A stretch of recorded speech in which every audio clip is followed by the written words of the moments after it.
오늘 말씀을 가만히 묵상해 보면 신약 성경에 나오는 한 사건이 떠오릅니다. 누가복음 12장에 소개되는 한 부자의 비유인데요.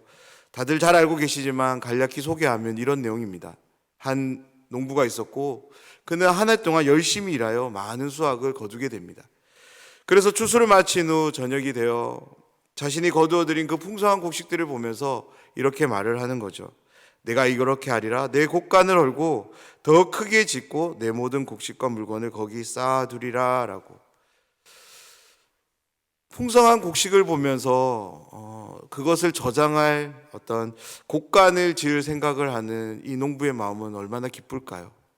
어쩌면 그 한 해의 모든 수고가 그 생각 가운데 말끔히 다 씻어지는 것을 그는 경험했을 것입니다. 그리고 계속해서 이 농부는 여러 해 쓸 물건을 많이 쌓아두었으니 평안히 쉬고 먹고 마시고 즐거워하자라고 그렇게 자신의 영혼을 향해 말을 합니다. 그때 모든 것을 보고 계시던 하나님은 이 농부를 향해 청천벽력과 같은 말씀을 하게 되는데요. 누가복음 12장 20절을 보면 이런 말씀이 나옵니다. 제가 한번 읽어드리겠습니다.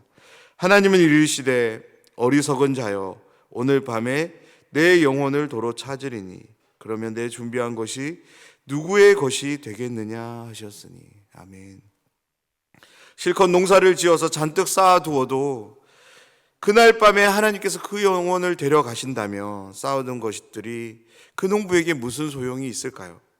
하나님께서 한치 앞을 모르는 이 농부의 영혼을 데려가실 때 가만히 그 모든 것을 당해야 되는 이 농부의 심정은 어떨까요?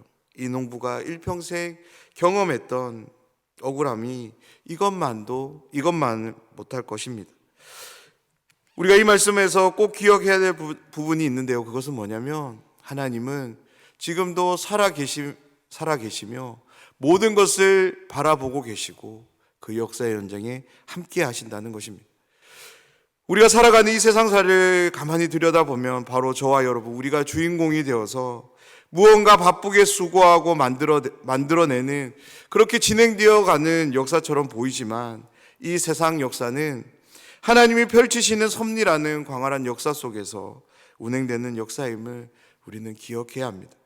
하나님이 모든 것을 보고 계시고 하나님이 주관하고 계심을 우리는 절대 잊어서는 안 됩니다.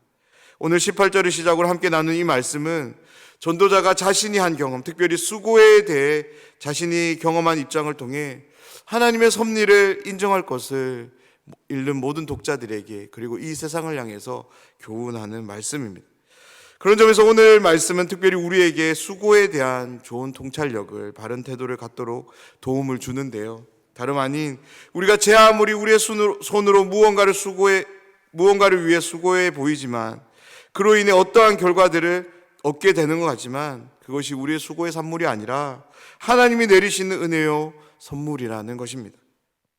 오늘 이 시간 말씀을 함께 나눈 가운데 우리의 삶에 늘 함께 하시며 우리의 수고에 그리고 우리의 노력에 은혜를 베푸시는 그 섭리의 하나님을 기억하는 시간이 되기를 바랍니다. 그 하나님을 온전히 인정하는 가운데 수고하며 노력하는 삶을 살아갈 것을 결단하며 기도하는 그런 새벽 시간이 되기를 원합니다. 오늘 말씀의 구조는 크게 두 부분으로 우리가 나누어서 보면 좋겠는데요. 먼저 18절에서 23절의 말씀과 24절에서 26절의 말씀입니다. 이 말씀을 가만히 두고 보면 의미상으로는 그렇게 별 차이가 없는 것처럼 보이지만 그 내용의 본래적 의미를 찾아가 보면 큰 대조를 보이는 말씀입니다. 18절에서 23절의 말씀을 보면 전도자는 해 아래 자신이 행한 수고에 대해 미워하고 헛되고 또한 이것이 큰 악이라고까지 이야기합니다. 24절부터 전도자는 180도 바뀐 신경으로 말하지만 물론 문자적인 표현만을 두고 보면 여전히 동일하게 부정적인 말들을 사용합니다. 하지만 전도자는 여전히 동일하게 부정적인 표현인 헛되다를 말하고 있지만 전도자가 여기에서 이렇게 말하는 것은 앞의 상황과는 전혀 다릅니다. 하나님이 하시는 방법, 다름 아닌 하나님의 주권이 이 세상의 모든 법칙을 다스리고 있음을 그는 보았고 그로 인해서 자신의 무능력을 바람을 잡는 것, 헛된 것으로 그는 말하고 있는 것입니다. 전도자는 오늘 말씀을 통해 이 세상을 향해 이 글을 읽게 되는 모든 독자들을 향해 강력하게 교훈합니다. 사람이 하는 모든 수고에 대해 그 어떤 것도 예측할 수 없다고. 다만 하나님이 내리시는 은혜를 받아 누리게 될 뿐이라고 교훈하는 것입니다. 그런 점에서 전도자가 헛되다고 말하는 것은 하나님을 인정하지 않는 사람이 자신의 힘을 의지하며 살아가는 모든 수고에 대한 것일 것입니다.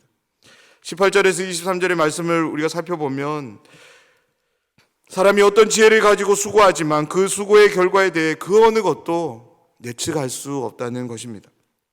그러한 무능함에 봉착한 전도자는 가장 먼저 자신이 해야 할 행한 모든 수고에 대해 미워한다라는 말을 전하고 있습니다. 그리고 왜 이렇게 이야기하냐면 자신이 죽고 난 후에 자신이 얻은 모든 수고의 결과물들이 뒤를 이은 이에게 남겨주게 될 것이기 때문이라고 말하고 있습니다. 자신이 아무리 수고를 한다 하더라도 자신이 죽게 되면 자신의 후손이 그 모든 것들을 물려받게 될 것이기에 이 수고가 헛된 것이라고 말하고 있는 것입니다. 그리고 미움을 19절에서도 계속적으로 이어가는데요. 전도자는 자신이 가진 지혜를 동원해서 얻게 된 결과물들을 받게 되는 이 사람이 지혜로운 사람일지 어리석은 사람일지 알 수 없음으로 인해서 그 수고가 싫다라고 또한 말하고 있습니다. 20절에서 전도자는 이러므로 라는 말로 그 심경을 계속해서 토로하는데요. 전도자는 다시 자신이 헤아려야 행한 모든 수고를 돌아봤던 것 같아요. 그리고 자신이 지금 느끼는 심정이 어떤 심정인지를 정확하게 고정시키는데 20절 말씀을 제가 한번 읽어드리겠습니다. 이러므로 내가 헤아려야 한 모든 수고에 대하여 내가 내 마음에 실망하였도다. 사랑하는 여러분, 내가 내 마음에 실망하였도다라는 이 말이 어떻게 들리시는지요? 전도자는 자신이 행한 수고를 다시 돌아봤을 때 수고에 따라 모든 것이 보장되어지고 주어지지 않는 것을 그는 보았던 것입니다. 어떤 것도 자신이 예측할 수 없다라는 것을 그는 깊이 깨닫고 나서는 절망과 환멸을 느끼고 이러한 실망을 토로하고 있는 것입니다. 나는 모든 것을 할 수 있을 것이다라고 생각했는데 아주 작은 일조차도 해내지 못하는 자신을 보면서 우리는 어떤 마음을 가질까요? 세상에서 내가 제일 잘난 줄 알았는데 그것이 큰 착각이었던 것을 깨닫게 된다면 우리는 어떤 마음을 가질까요? 21절에서 전도자는 자신의 수고가 헛된 것을 밝히는데 표준 세번역은 이 부분에 대해서 이렇게 소개하고 있습니다. 제가 한번 읽어드리도록 하겠습니다. 수고는 슬기롭고 똑똑하고 재능 있는 사람이 하는데 그가 받아야 할 몫을 아무 수고도 하지 않은 다른 사람이 차지하다니 이 수고 또한 헛되고 무엇인가 잘못된 것이다. 아무런 수고도 하지 않는 사람이 누군가가 헤아려 뼈 빠지게 수고한 모든 결과물을 차지하게 된다면 이 수고는 헛된 것이고 무엇인가가 잘못되었다라고 전도자는 말하고 있습니다.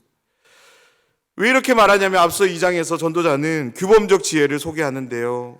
그 규범적 지혜는 다름 아닌 인과응보, 심은 대로 거둠의 법칙이었습니다.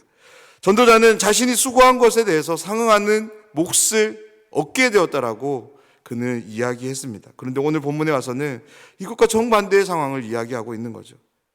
왜냐하면 자신이 자신의 수고를 돌아봤을 때 그 어느 것도 예측할 수 없는 상황들밖에 없었기 때문인 것입니다. 그런 상황 앞에서 전도자는 자신의 무능함을 깨닫게 되었고 그로 인해서 이런 심경들을 표현하고 있는 것입니다. 사랑하는 여러분, 인과응보의 법칙은 하나님이 허락하신 규범적 지혜임을 믿습니다. 그런데 우리가 알고 있어야 하는 더 중요한 지혜가 있습니다. 인과응보를 이루시는 분이 계심을 우리는 기억해야 합니다. 뿌린 대로 거두게 하시는 하나님의 계심을 우리가 기억하는 것, 인정하는 것이 우리가 가져야 되는 지혜인 것입니다. 22절에서 전도자는 이렇게 질문을 던집니다. 사람이 해 아래에서 행하는 모든 수고와 마음에 애쓰는 것이 무슨 소득이 있으랴. 이 말씀의 의미는 전도자가 수고의 대가로 얻게 된 결과물이 어떻게 되었는가를 묻는 말이 아닙니다. 질문이 아닙니다. 이러한 결과물을 얻기 위해 해 아래 애쓰고 수고한 전도자가 최종적으로 죽음을 맞이하게 됐을 때 그 영혼의 상태가 어떤지를 우리에게 묻는 질문인 것입니다. 수고한 전도자의 결말이 무엇입니까? 자신이 수고한 결과들을 누리지 못하게 된다는 것이. 23절은 비극적인 인간 현실을 직설적으로 표현하는데요. 일평생에 근심하며 수고하는 것이 슬픔뿐이라 그의 마음이 밤에도 쉬지 못하나니 이것도 헛되도다.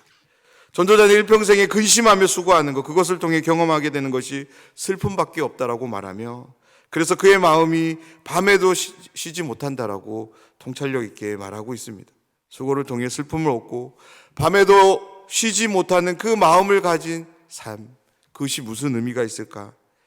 전도자는 그래서 그 모든 수고에 대해서도 헛된 것이라고 말하고 있는 것입니다. 24절에서 전도자는 분위기를 전환하며 우리에게 말씀을 전하는데요. 24절의 말씀을 그냥 문자적으로 보면 전도자는 먹고 마시는 수고에 대해 찬양하며 그러한 삶을 권장하는 것으로 우리는 이해할 수 있습니다. 그런데요, 전도자가 24절을 통해 우리에게 교훈하는 의미는 하나님의 손길, 즉 하나님의 섭리를 바라볼 것을 교훈하는 것입니다. 먹고 마시는 수고는 절대 저절로 이루어지는 것이 아니라는 것입니다.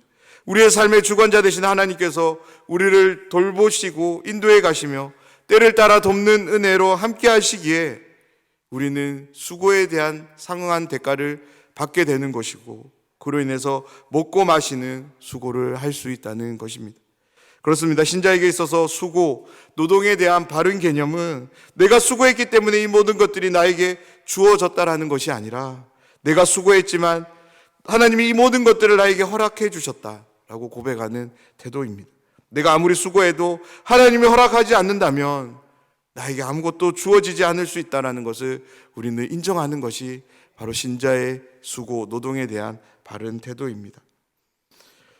혹 내가 조금 부족하고 수고에 미치지 못한다 할지라도 하나님이 나에게 공급해 주시는 그 공급에 대해 감사하며 살아가는 것이 신자의 태도입니다. 사랑하는 여러분, 하나님을 믿는 사람들이 가져야 할 수고, 노동에 대한 바른 태도는 하나님께서 베푸시는 은혜임을 인정하는 것입니다.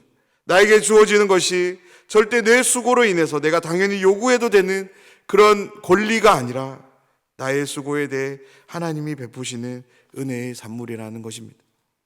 25절과 26절은 하나님의 주권적인 역사, 다시 말해서 이 세상 역사 속에서 하나님의 섭리가 있음을 이야기하며, 그로 인해 전도자는 자신의 모든 수고에 대해 헛됨을 인정하며 말씀을 마칩니다.